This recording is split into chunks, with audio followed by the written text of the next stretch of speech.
No, you don't belong to this family anymore. Get out."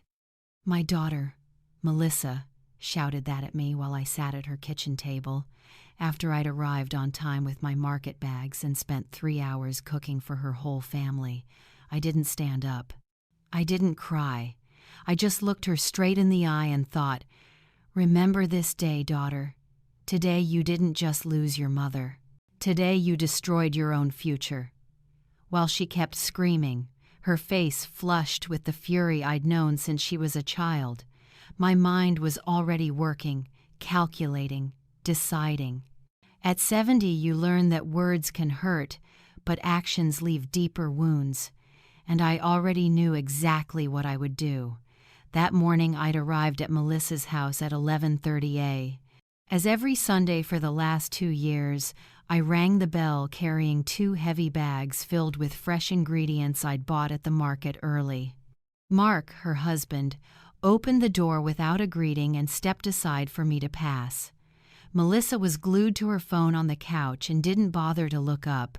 Only my little granddaughter Emily ran over and hugged me tight like I was the most important person in the world. At least to her, I still was. "Grandma Betty, did you bring something yummy?" she asked, eyes shining. I told her I'd brought everything to make her favorite dish, and her face lit up. I went straight to the kitchen, took the meat from the bags, chopped the vegetables, rinsed the rice, and put the pot on the stove. That was my Sunday routine. I come, I cook, I set the table, and they eat what I prepare with my money and my work. But that Sunday felt different, though I didn't know it yet. Melissa only came into the kitchen to complain that I'd bought yellow bell peppers instead of red. "Mom, how many times do I have to tell you? Emily doesn't eat yellow peppers." I explained that red peppers were expensive, $30 a pound, but she huffed and went back to her phone, to that world where I only existed when she needed something. Mark came over while I was stirring the sauce and brought up his favorite subject, my house. "Betty, I really think you should sell that big place. You're getting old. Living alone could be dangerous. We could help you invest the money." He always said it with that fake smile, like he was doing me a favor by wanting my property. I didn't answer. I'd heard that talk 100 times. They planned my life, my money, my future, as if I were a child unfit to decide. But I listened to everything, filed it all away, each sneer, each greedy look. Emily sat next to me and chattered about her new teacher, her science project, the small, important things in her little world. She was the only one who saw me as a person, not as a walking ATM. I handed her a piece of meat to taste and she hugged me tight. "Grandma, you cook better than my mom," she whispered, and I smiled despite the heaviness in my chest. When I finished cooking, I set the table. Melissa still had her eyes on her phone, Mark was watching TV, and I was the invisible helper who turned up every Sunday. I served the plates, called everyone to the table, and sat in the stiffest chair, the one that faced away from the window. During the meal, Mark suddenly brought up the will as casually as if he were passing the salt. "Betty, my cousin works with a very good lawyer. Maybe we should set up a meeting this week to review your will. It's better to have everything organized, don't you think?" Melissa put down her fork and looked at me with a calculating stare that sent chills down my spine. "Yes, Mom. That's the smart move. We can avoid problems later. Problems later." They spoke of my death like something they were waiting for, like they'd been counting the days. I told them I already had a lawyer and my papers were in order. That made them even more annoyed. They didn't want me in control. They wanted me dependent, handing everything over. Mark cited taxes and inheritance issues, and Melissa frowned when I refused to give details. Tension rose when Emily accidentally spilled a little orange juice on the tablecloth child's stuff, but Melissa exploded like it was the end of the world. She screamed at the little girl with a cruelty that broke my heart. When I defended my granddaughter and said it wasn't a big deal, Melissa turned her fury on me. "You always take her side. You always contradict me in front of my daughter. It seems like you only come here to cause trouble." Her shouting filled the house. Emily started to cry and Mark kept chewing as if nothing was happening, typical coward. I rose to comfort Emily, but Melissa stopped me. "Don't touch her. Don't spoil her anymore. I'm sick of your opinions and you're making trouble." "Trouble? I cook for them with my money and that's trouble?" Then the moment that changed everything arrived. Melissa stood up, pointed at me like I was a criminal, and yelled words I will never forget. "You don't belong to this family anymore. Leave." The silence that followed was deafening. Emily sobbed quietly. Mark continued to chew as if nothing had happened. I sat there trying to process what I'd just heard. The daughter I had raised with so much love, whom I'd supported through every hard time, was kicking me out of her house like trash. But instead of breaking me, something in me hardened. Something that had been asleep woke up with a force that surprised me. I stood slowly, very slowly, picked up my purse, and walked to the door without saying a word. Melissa kept shouting behind me, but I didn't hear her anymore. In my head, I was already dialing numbers, setting appointments, making the most important decisions of my life. Before I opened the door, I turned and looked her straight in the eyes. "Melissa," I said with a calm that surprised even me, "remember this day. Today you didn't just lose your mother. Today you destroyed your own future." I closed the door softly, closing a chapter of my life. As I walked to my car, I pulled out my phone and called Rosa, my best friend. "Rosa," I said when she answered, "I need you to go with me to the bank tomorrow morning and then to the lawyer. It's time to make some very important changes." The next morning I woke at 6 a.m., not because I had to, but because at 70 your body keeps its own schedule. I made a strong cup of coffee, opened the curtains, and looked at myself in the dresser mirror. "Betty Johnson," I said to myself, "it's time to remember who you are." The house was quiet, not the sad quiet of loneliness, but the peaceful quiet of being able to have breakfast without someone telling you how to spend your money or what to do with your life. I turned on the TV to catch the headlines, then checked my phone. My walking group had a flurry of messages. Rosa wrote, "Good morning. Anyone up for the park today?" Mary replied, I need to burn off yesterday's pastries." Linda sent a photo of her healthy breakfast with the caption, "Ready to conquer the world." I typed, "Meet at 8 a.m. I have some important news." Rosa messaged me privately, "You okay? You sounded worried last night." I replied, "Better than ever." I put on my new pink and white striped workout pants, my still pristine running shoes, and the baseball cap Emily had given me for my birthday. I snapped a quick selfie in the mirror and posted on Facebook, "Ready for a fresh day full of blessings." I drove my trusty old 2018 car, still running fine, no matter what Melissa said about seniors behind the wheel. I arrived at the park right on time. Rosa, Mary, and Linda were already waiting with water bottles and bright smiles. "What happened yesterday?" Rosa asked as we set off walking. "You sounded serious on the phone." The four of us fell into our steady pace, as we'd done for 3 years, determined we wouldn't let age beat us. I told them everything that had happened at Melissa's, every shout, every slight, every insult. They listened in stunned silence and shook their heads in outrage. When I was done, Mary said, "That girl needs a lesson she'll never forget." Linda added, "Kids these days think parents owe them everything, but they forget what they owe parents." Rosa squeezed my hand. "What are you going to do?" I said. I'll show her she's not dealing with a fool. Today we're going to the bank and then to the lawyer. Melissa needs to learn that actions have consequences. After an hour's walk, we did our usual stretches on the same park bench, a group of older women acting like we were in our 20s. I loved the feeling of strength, of being alive. After I said goodbye to my friends, I stopped by Carmen's salon. Carmen's known me for 15 years and always makes me look refreshed. "You're glowing, Betty," she said while she was dyeing my hair. "Is something special happening?" "Let's say I have a few very important meetings," I answered. "I need to look my best." Carmen laughed. "You always do. You're one of those women people notice."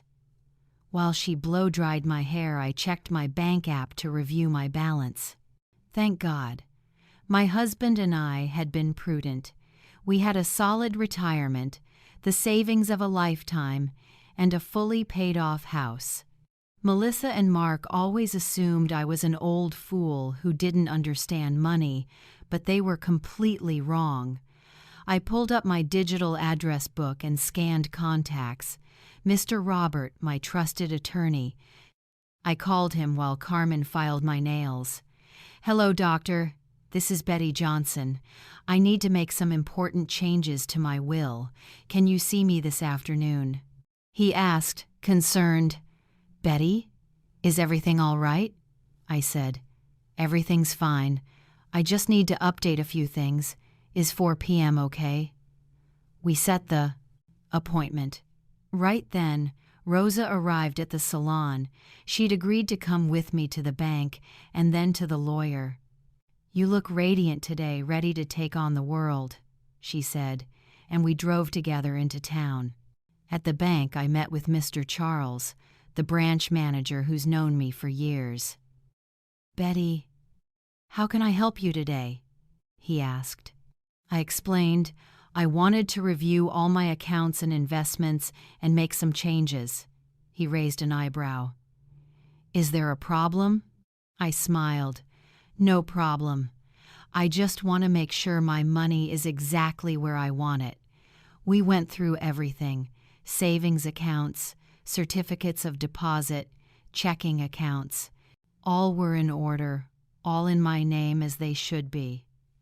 Before I left, I told him, "Mr. Charles, if anyone calls asking about my accounts, even if they say they're family, don't give them any information. Only I can authorize access." He nodded, professional. "Of course, Betty. Your information is completely confidential." After the bank, Rosa and I grabbed lunch at our favorite spot before the lawyer. "Are you sure about this?" she asked as we shared a pastry. "Absolutely," I said. "Melissa needs to learn that mothers deserve respect." I showed Rosa the photos I'd discreetly taken that Sunday. Melissa glued to her phone while I cooked, Mark watching TV while I set the table, Emily crying after being scolded. "These pictures remind me why I'm doing the right thing," I told her. At 4 p.m., I arrived at Mr. Roberts' office. His secretary offered coffee and ushered me in. He's a serious, respectful man. "Betty, tell me what you need." I told him how Melissa and Mark treated me, how they talked about my money as though it were theirs, how they disrespected me to my face. He listened without interrupting, taking notes. "I understand," he said. "Unfortunately, this is more common than people think. What changes do you want to make?" I handed him the list I'd written the night before. "I want to change all my beneficiaries," I said firmly. "Emily will still get her share, but everything else will go to people and organizations who truly value me." He reviewed my current will and began jotting down the changes. "Are you certain, Betty? This is a big change," I answered. "I've never been more certain of anything in my life." We worked for 2 hours drafting a new will. Every word, every clause, every detail was exactly as I wanted. When we finished, I felt freed in a way I hadn't in years. "The document will be ready to sign on Wednesday," Mr. Roberts said. "You'll need witnesses." I told him Rosa and my other friends would be happy to serve. "Perfect. See you Wednesday at 10 a.m. That night I went home feeling like a new person. I made a light dinner, put on my favorite pajamas, and settled in the living room to watch a show.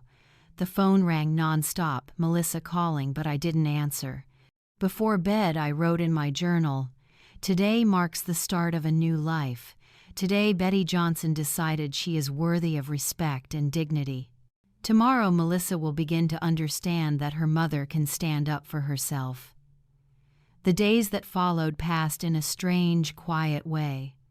On Monday, Melissa called 5 times. On Tuesday, she called 7 times.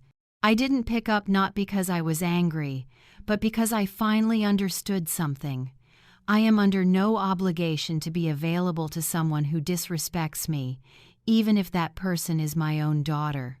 On Tuesday morning, while I was drinking coffee and scrolling through Facebook, I saw that Melissa had posted a family photo from Sunday, her, Mark, and Emily smiling in the dining room in front of the dishes I had cooked.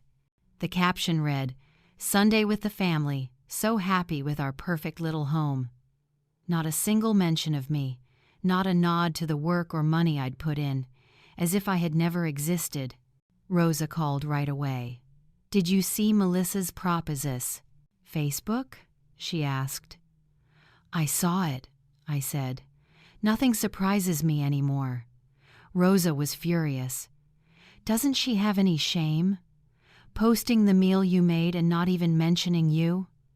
I was calm. "Good," I said. "She's showing everyone who she really is." We planned to meet at the park like we always do, but first I had to stop by the bank to sign some paperwork Mr. Charles had prepared. While I was getting dressed, my phone rang. An unknown number. I picked up. "Mrs. Betty?" said a young woman's voice. "This is Jessica, Tim's girlfriend, Mark's cousin. Can I talk to you for a minute?" I was surprised. Why was my daughter-in-law's cousin's girlfriend calling me? "Go ahead," I said. Jessica lowered her voice like she was sharing a secret.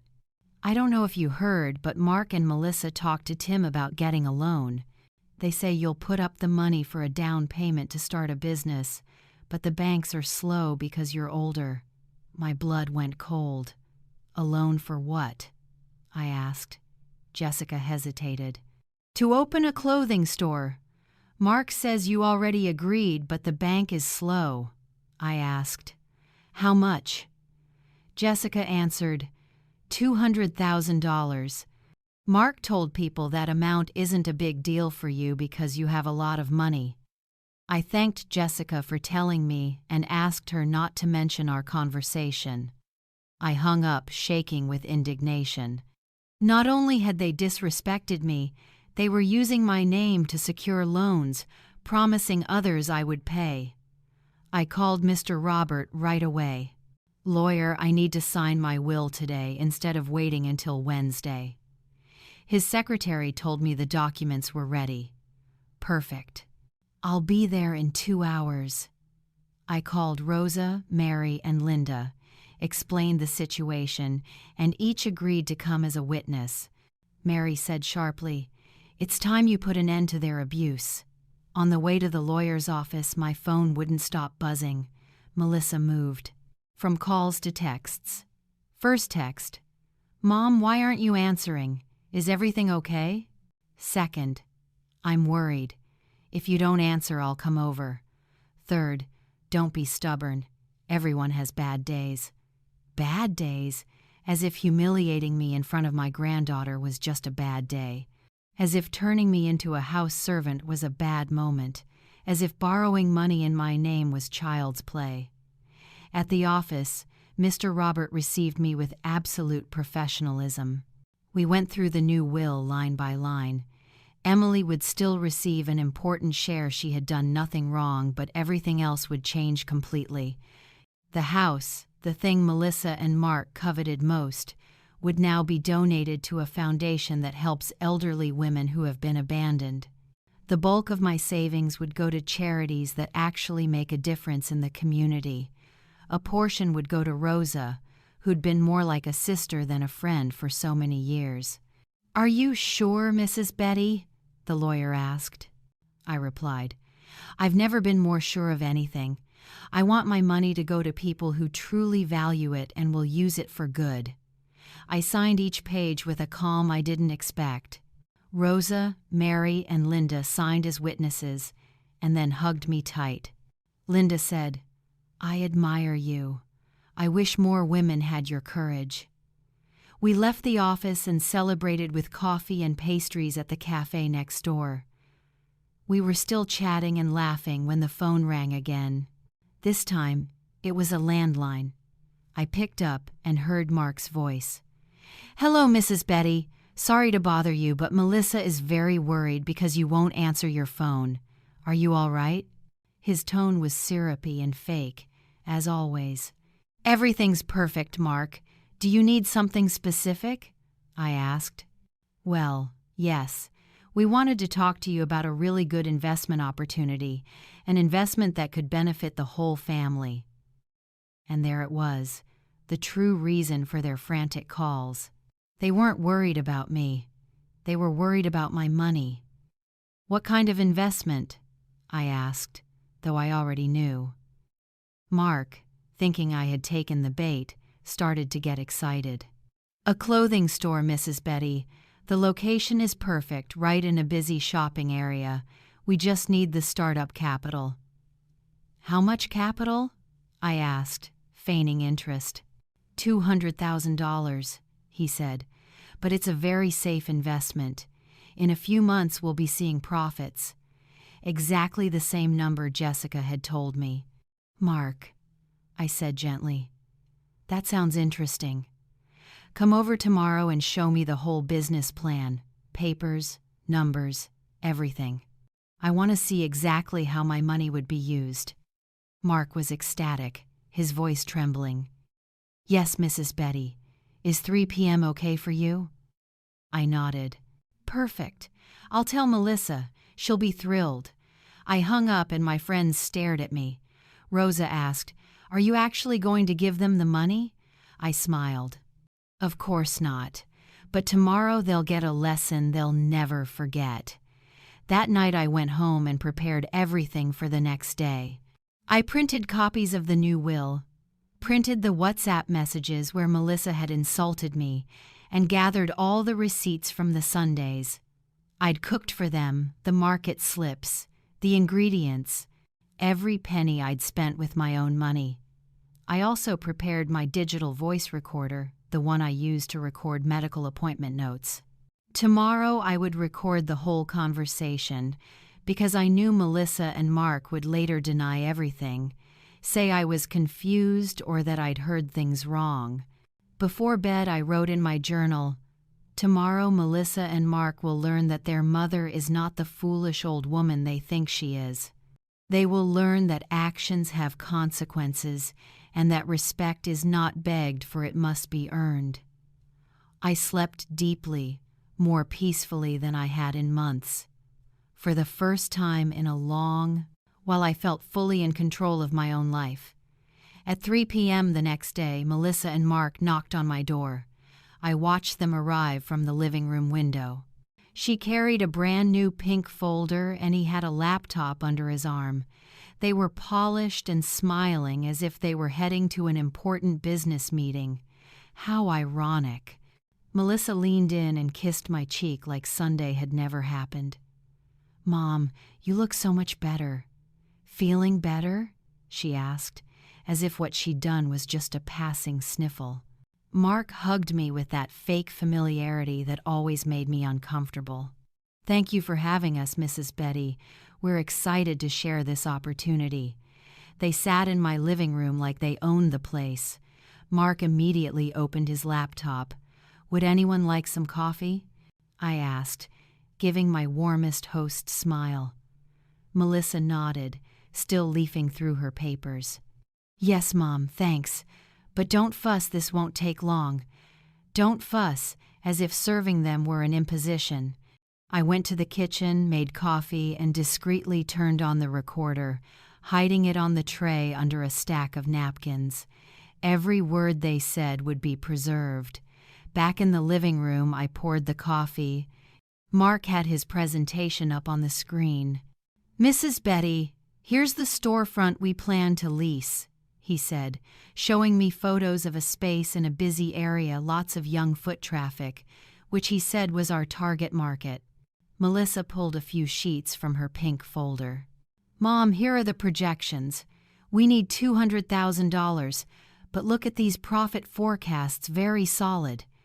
She held out some charts that looked like a child had drawn them, numbers clearly made up. I sipped my coffee and asked calmly, "So why not get a bank loan?" Mark and Melissa exchanged a quick look. "Mrs. Betty, banks have complicated requirements and high interest rates," they said. Melissa chimed in with her sweetest tone. "Also, Mom, we thought it would be lovely if this were a family business.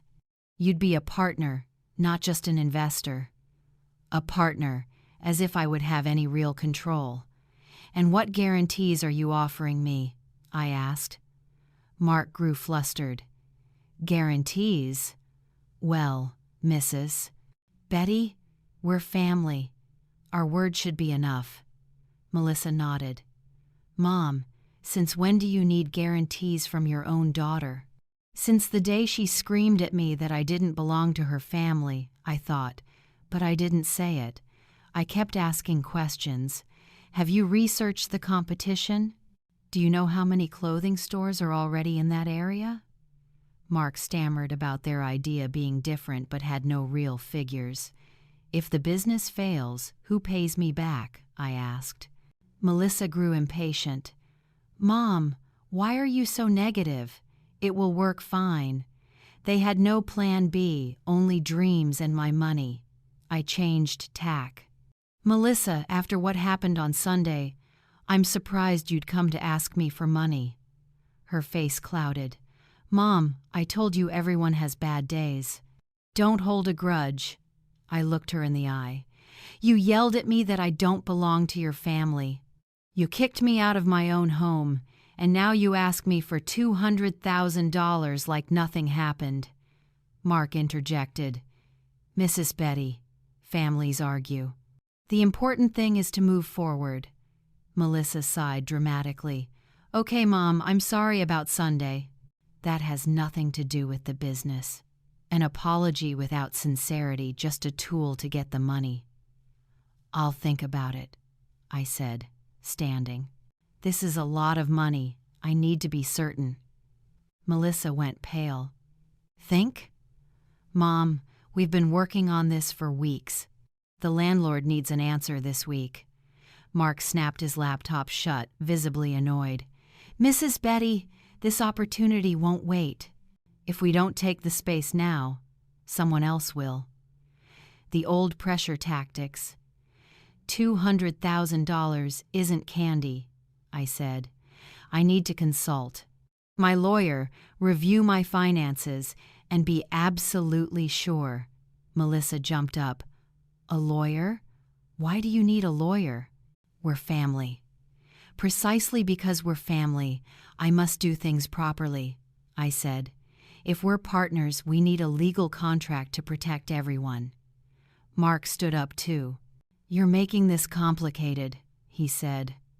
Melissa gathered her papers angrily. "Sometimes I feel like you don't trust us at all." "Trust? After what they did to me?" I asked. "Then what exactly have you done for me?" Melissa fell silent. Mark fluffed some answer about visits and company but couldn't name a single concrete thing. "Fine," Melissa said. "You think about it. But don't take too long, like Mark said. The opportunity won't last." They turned and left with a coldness that contradicted the warmth they'd arrived with. "One more thing," I called after them as they reached the door. "Have you told anyone that I'm going to invest?" Mark shook his head immediately. "No, Mrs. Betty. We only discussed it between us." "A lie. Good," I smiled. It would be embarrassing if you'd promised my money before I'd even said yes. I walked them to the door wearing the same fake smile they'd shown me. When the door closed, I sat down and turned off the recorder. Every word, every lie, the shoddy prep, the emotional pressure, the manipulation, it was all recorded. Most importantly, it confirmed what I already suspected. They saw me as a walking ATM. I called Rosa at once. "How did it go?" she asked. "Exactly as I expected," I said. "Tomorrow I'll call them with my final decision, one they'll never forget." The next morning I woke earlier than usual.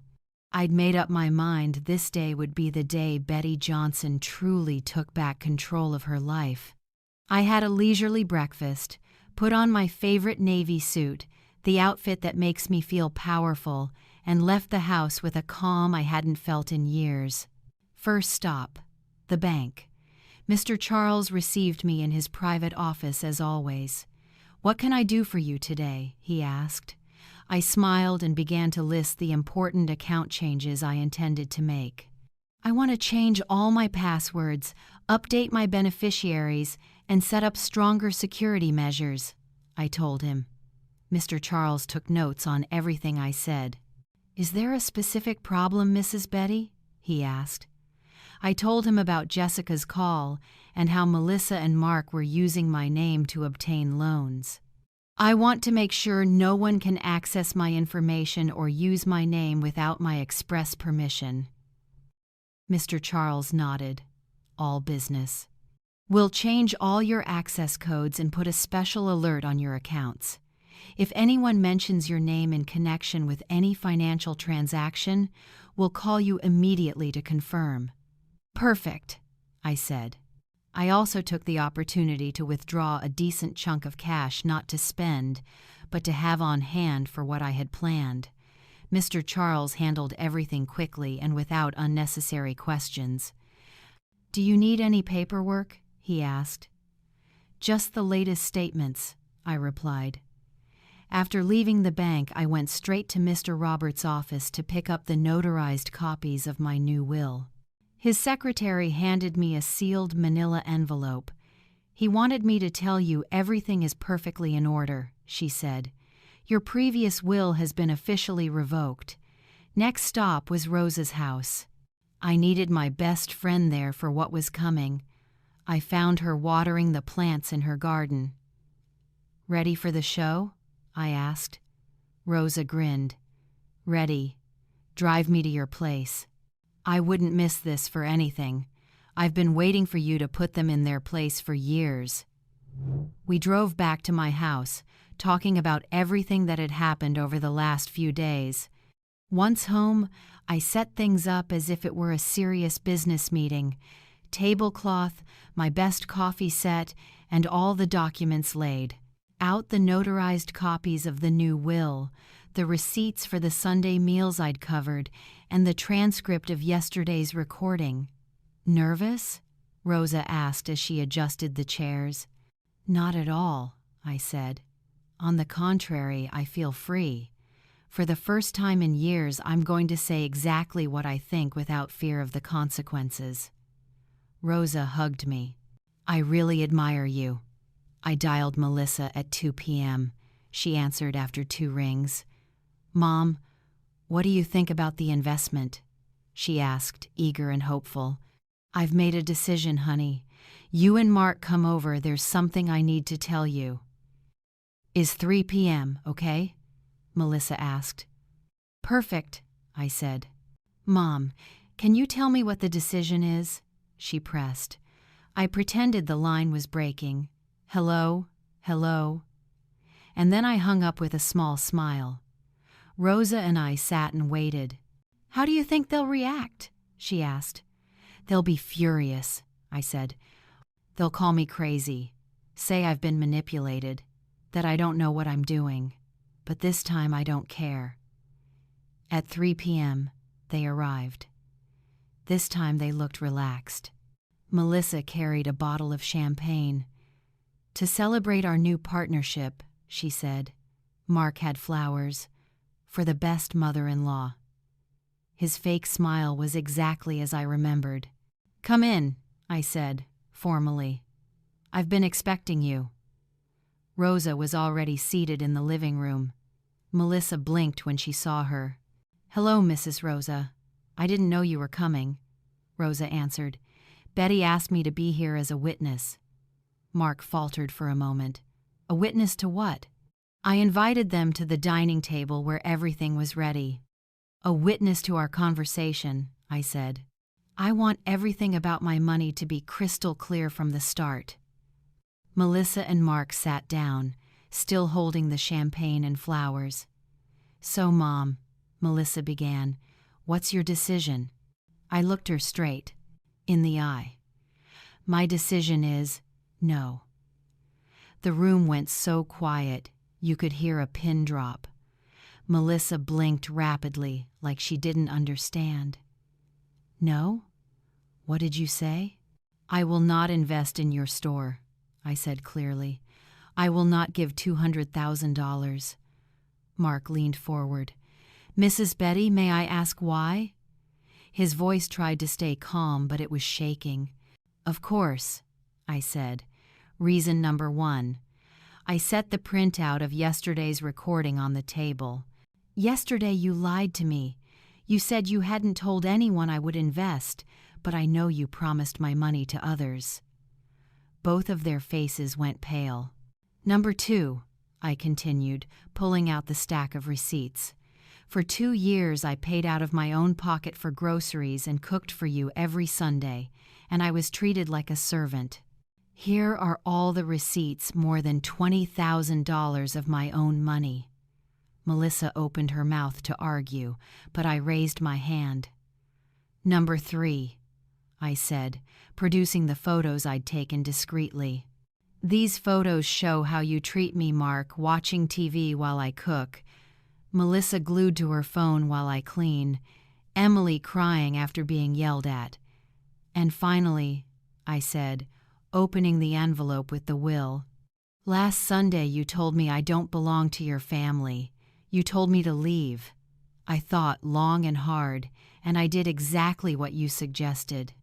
I laid the copies of the new will on the table.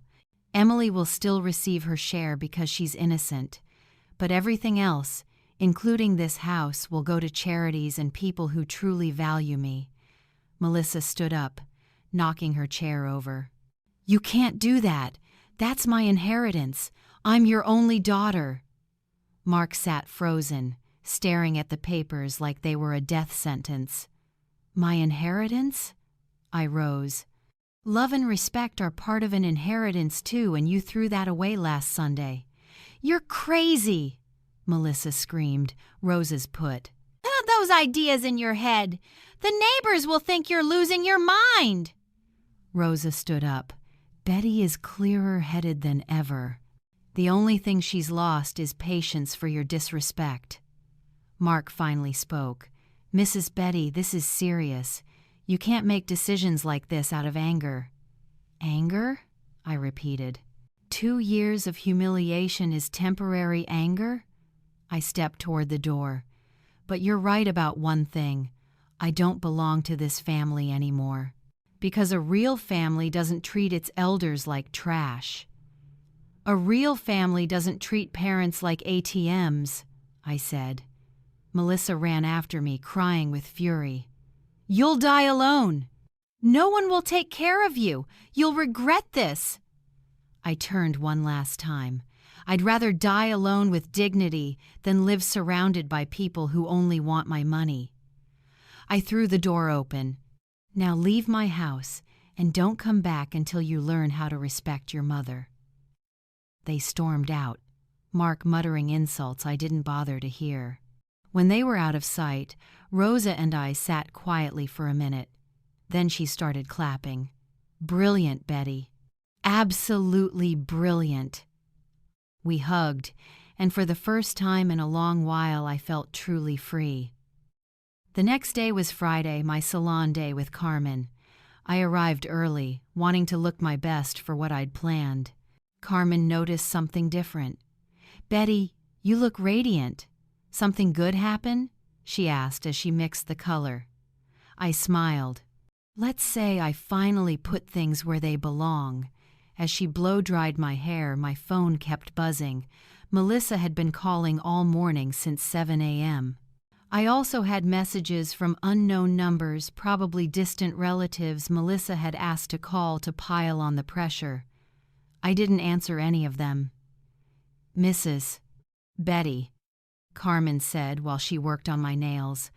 My sister lives in the same complex as your daughter.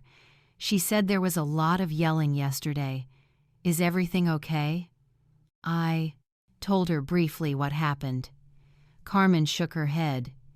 Kids these days don't respect their elders. You did the right thing. After the salon, I stopped by the mall where Rosa works at a clothing store. Friday afternoon was busy and Rosa waved when she saw me. How are you after yesterday? She asked as I approached her counter. Better than ever, I answered. Have you told Mary and Linda? Rosa nodded. I told them everything.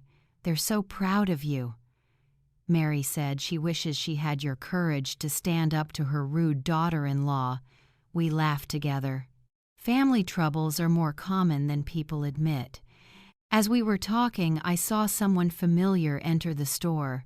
It was Jessica, the girlfriend of Tim, Mark's cousin, and the one who'd called me about the loan. She approached shyly.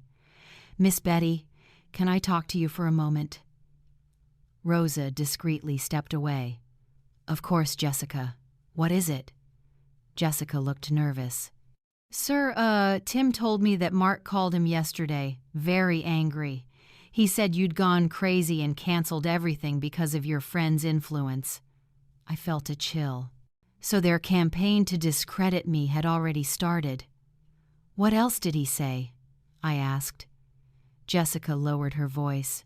He said you're not of sound mind and that they'll have to get legal help to protect you from your friends who are manipulating you. He was planning to have me declared incapacitated. I thanked Jessica for telling me and asked her to let me know if she heard anything else. Yes, ma'am. To me, you seem perfectly clear-headed. In fact, this is the first time I've seen you so confident. Rosa and I left the mall and went straight to Mr. Roberts' office. His secretary said he was in court, but when he heard it was urgent, he stepped out early to meet us. Mrs. Betty, what's going on? He asked as soon as we were in. I told him about Mark's threat to try to have me declared incapable of managing my own affairs. His face immediately turned serious. This is very serious. We have to act fast. He explained that Melissa and Mark could try to obtain a court order declaring me incompetent if there was no counter-evidence. What do we need to do? I asked. First, get immediate medical assessments proving your mental competence. Second, officially register your new will today. Third, prepare preventive legal action. We left his office and went straight to my private hospital, the one I use under my health plan. My family doctor, Dr. Richard, who's cared for me for over 10 years, saw me right away when I explained the urgency. Mrs. Betty, you are perfectly lucid, he said. You've always been one of the sharpest, most organized patients I have. He ran cognitive tests, memory checks, and basic psychological evaluations. Everything came back perfect. I'll give you a full medical certificate, he said. Any judge who sees these results will confirm you are of sound mind. On Saturday morning, I decided to do something I hadn't done in a long time, have breakfast alone at my favorite cafe. I was savoring my cheese pastry when someone I didn't expect walked in. It was Antonia, the godmother of Melissa. She saw me and came straight to my table. Betty, what a surprise to see you here. She sat down without being invited. Melissa called me yesterday very worried. She told me what happened. So the first organized attack was officially underway. What did she tell you? I asked calmly. Antonia sighed dramatically. She said you had an argument and overreacted, that you changed your will out of spite, and that your friends are filling your head with ideas." "And what do you think?" I asked, sipping my coffee. "Betty, I've known you for 30 years. You're intelligent, but at our age sometimes emotions get the better of us."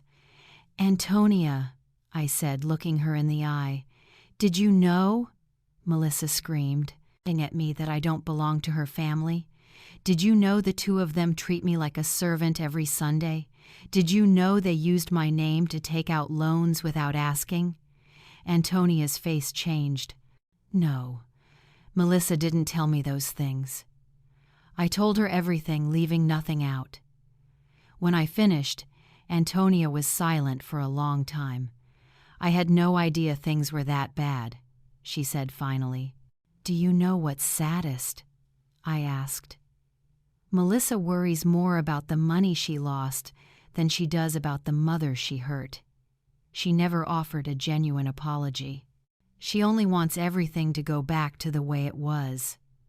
Antonia paid for her coffee and stood up. "Betty, I'll talk to Melissa. This can't go on." I watched her walk away, knowing at least one person understood my side. That Sunday I didn't sit at home waiting for the call I knew would come. Instead, Rosa, Mary, and I took a walk in the park and had lunch at a new restaurant. Just as we were ordering, my phone rang. It was Melissa. "Mom, we need to talk," she said, trying to sound controlled. "I'm at your house. Where are you?" I told her I was out with friends. "Can you come home? It's really important." I said she could wait, or come back another day. "I'm coming with Emily. She wants to see you." There it was, using my granddaughter as an emotional lever. "Melissa," I said, "Emily is always welcome, but if you're coming to keep disrespecting me, you should turn around." There was a pause. "I'm not coming to argue," she said. "I'm coming to talk like adults." I told her I would be home in an hour. I finished my lunch at a measured pace, knowing this time it would be Melissa doing the waiting. When I arrived home, they were sitting on the front steps. Emily ran up and hugged me as always. "Grandma, I missed you so much," she said. Melissa sat there with an expression I couldn't decide was remorse or calculation. "Come on in," I said. "This time it will be on my terms in my house, my rules." Emily took my hand and walked in. "Grandma," she said, "Mom says you're mad at us. Is that true?" Seeing the worry on her little face made my heart ache. "I'm not mad at you, sweetheart. I could never be mad at you," I said, looking deep into her eyes. "I'm just sad because sometimes grown-ups don't behave right." Melissa sat on the sofa, hands folded, looking like the teenager she once was. "Mom, I came because I thought we needed to fix this," she said. Her voice was different, less sharp than it had been last Friday. "Emily doesn't understand why you don't come around on Sundays anymore." "Emily," I said, turning to my granddaughter, "did your mom tell you what happened that day?" She nodded, sadly. "She said you two had a big fight, then you yelled and left because you were angry." Melissa had rewritten the story completely. I looked at her. "You told her I yelled at you?" Melissa flushed. "Mom, we shouldn't argue in front of her. The same old tactic used the child to avoid facing the truth. Emily, go to the kitchen and get yourself a glass of milk. There's the pudding I bought for you in the fridge." When Emily left the room, I looked straight at Melissa. "Really? You told her I yelled at you and left out that you kicked me out of your house and told me I didn't belong to your family?" Melissa avoided my gaze. "Mom, I was stressed that day. I didn't think before I spoke." Finally, a reluctant admission. "Mark had trouble at work, Emily was cranky all day, and you came in with that always critical attitude. So because I defended Emily when you scolded her for spilling juice, that was a big deal?" I asked. Melissa sighed. "It wasn't just that. You make me feel like I don't know how to raise my child." Emily came back with her glass of milk and sat down between us. "Have you and Mommy made up yet?" she asked, full of hope. Melissa and I looked at each other. "We're talking, sweetheart," I said. "Mom," Melissa said after a pause, "I know I was wrong. I know I hurt you.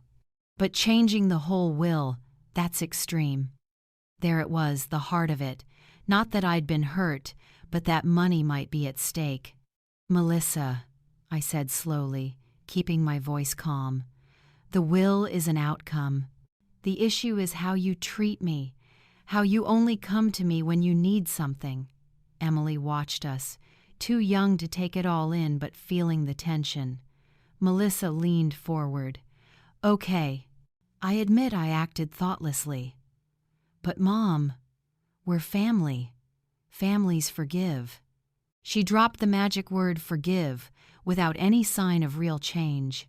"Do you remember," I said, "when your father died and I was completely alone, you promised me you'd always be there?" Melissa's face softened. "Mom, I've always been there for you." "Been there?" I shook my head. "For 2 years you haven't visited unless you needed something. You didn't call to check on me. You only came when you wanted money or needed me to watch Emily." Emily looked up. "Mom, is that true?" Melissa fumbled. "Emily, grown-up things are complicated." The little girl turned to me. "Grandma, is that why you don't come on Sundays? Because Mom doesn't visit anymore?" Before I could answer, my phone rang. It was Rosa. "Betty, I'm calling because Mark just stopped by the store asking after you.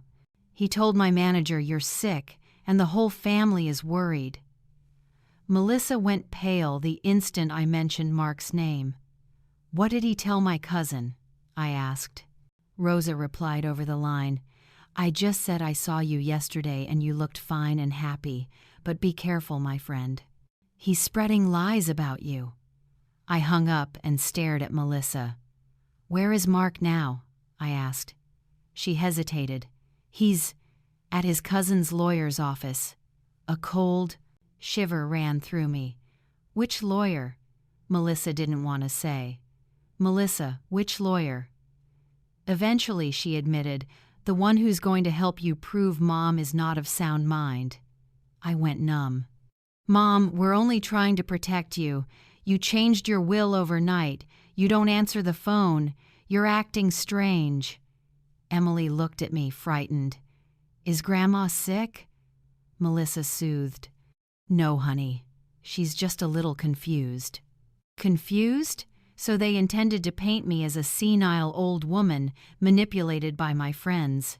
I stood, went to the bedroom, and brought out a folder of medical records, the psychological evaluations, Dr. Richard's assessments, certificates from 3 other physicians. I laid them all on the table in front of Melissa. "This is what your husband will see when he tries to declare me incompetent," I said. "All of these prove I am perfectly lucid." Melissa flipped through the pages, eyes wide. "When did you get all this together?" I told her about Jessica's call and how I had been forced to act. "Melissa, you and your family left me no choice. If you won't respect my decisions, at least respect them under the law." Just then my phone rang again. It was Mr. Robert. "Miss Betty, I just received a call from an attorney claiming to represent your family. He asked about your mental capacity. I told him you have legal representation and that any communication must go through me." I thanked him and hung up. I looked Melissa in the eye. "Do you understand? Your husband has already started using his influence to strip away my rights. And you call that love?" Melissa panicked and stood up. "Mom, we only want to protect you." "Protect me from what?" I shouted for the first time. "From making my own decisions? From choosing how to spend my money? From living with dignity?" Emily burst into tears from fear. I softened at once and held her. "I'm sorry, sweetheart. Grown-ups sometimes say things they don't mean. She hugged me tight. "Don't be sad, Grandma." I felt my heart break because she didn't deserve to be stuck in the middle of all this. I turned to Melissa, my voice calm but firmer than it had ever been. "You have two choices.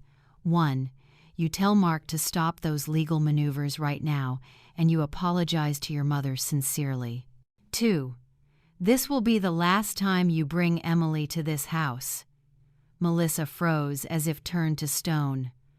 "Are you forbidding me from seeing my daughter?" she demanded. "I am not forbidding Emily," I said. "She's always welcome, but I will not let you use my granddaughter to manipulate me anymore." I stepped toward the door. "Think carefully. This time there's no turning back. Either you respect me as your mother, or you leave me in peace." I opened the door. "Now, if you'll excuse me, I have important things to do." Melissa scooped up Emily and walked out. The little girl sobbed, asking why she couldn't stay longer with Grandma.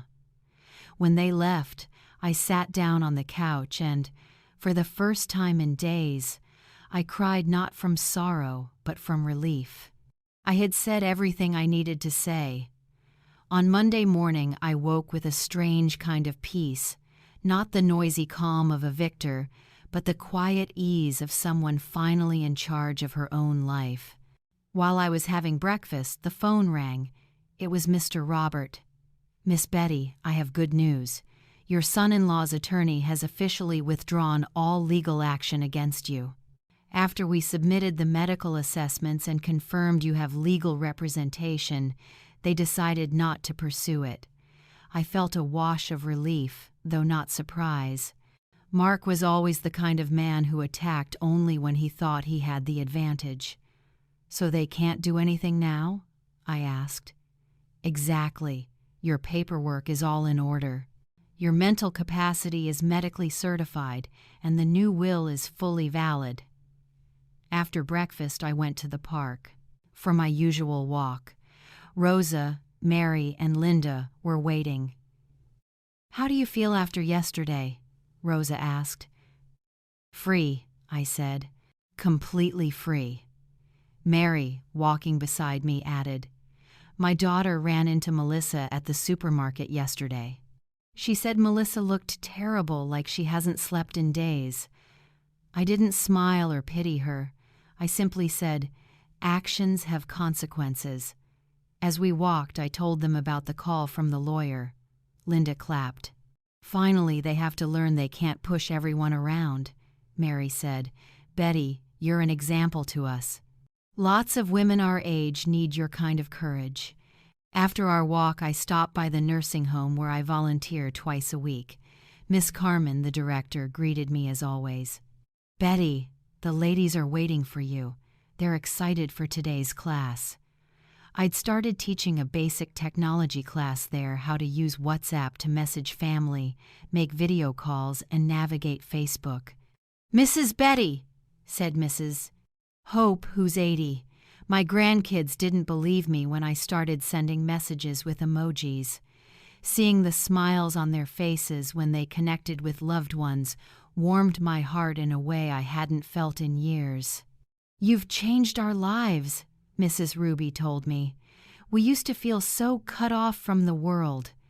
While I was teaching, my phone buzzed. A text from an unknown number. "Grandma, it's Emily. Mom let me borrow the phone to text you. I miss you. Can I come over?" I choked up. The little girl could text now. I answered right away. "Of course, sweetheart. When would you like to come?" Her reply was immediate. "Mom says, whenever you want, she'll bring me and pick me up at the time you choose." That afternoon, I came home to find a brown envelope on my doorstep with my name written on it. I opened it with curiosity. It was a letter from Melissa. "Mom," it began, "3 months have passed, and each day I understand more the hurt I caused." The letter continued, "I have started therapy. My therapist helped me see that I treated your love like a given a right instead of a gift." I read on. I'm not writing to ask you to take me back. I'm writing to say you were right. Mark and I are getting a divorce," she admitted. "I realized he only wanted your money, and I only wanted you when you could give me something. That was not love." I sat stunned. The letter ended. "Emily misses you every day. If you'll allow it, I will bring her to you, no conditions, no strings attached. Just because a child deserves her grandmother, and a grandmother like you deserves unconditional love." I read the lines over again. Melissa's tone in the letter was different, more mature, more clear-headed. But I'd learned not to trust words alone. I called Rosa to tell her everything. "What are you going to do?" she asked. "I want to see little Emily again," I said. "But it will be here at my house, under my rules." Rosa nodded. "She's done nothing wrong." I texted Melissa. "You can bring Emily on Saturday at 2 p.m. Drop her off and pick her up at 5 p.m. Melissa replied right away. "Okay, Mom, thank you." On Saturday they arrived right on time. Melissa looked thinner, dark circles under her eyes, but gentler in the face. "Hi, Mom," she said, not coming in for a hug. "Thank you for letting me bring Emily." Her manner was respectful, even shy. Emily ran up and hugged me like always.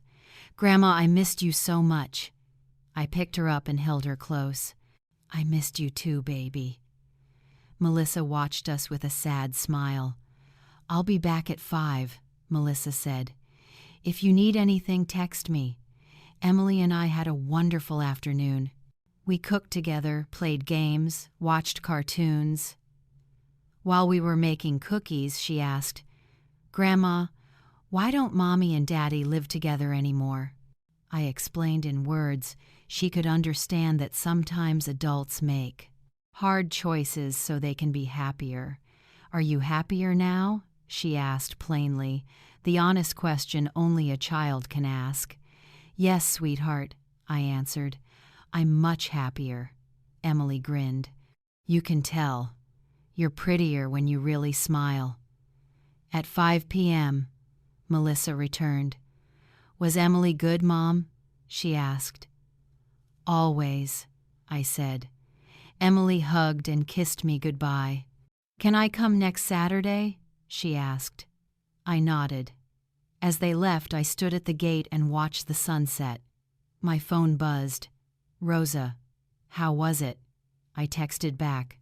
"Wonderful. Emily is still the great love of my life."